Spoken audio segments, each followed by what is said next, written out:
Paano matututong kumain ng gulay ang bata? Baby pa lang, pinatikim nyo kagad ng matamis sa dila. Kailangan hindi makakatikim ng kahit na anong matamis ang dila ng bata na wala pang 3 taong gulang.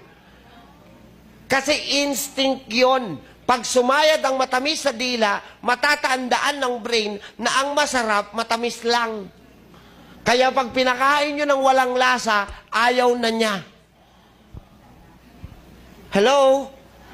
Aba, lintik itong mga magulang ngayon ay.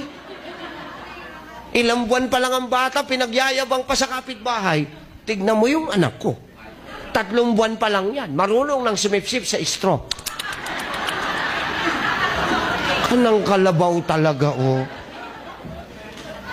Sa akin mo ipakita, kukutosan ko yan. 3 buwan pa lang ang anak mo, naka-soft drinks na. Hallelujah.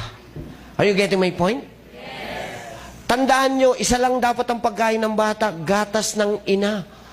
Dahil ang gatas ng ina ay punong-puno ng colostrum. Pag dumedede ang bata sa dede ng ina, hindi kailangan ng bakuna. Bakit ang mga liluno natin, may bakuna? Wala. Kaya mapapansin nyo nung araw, walang autistic, walang mongol.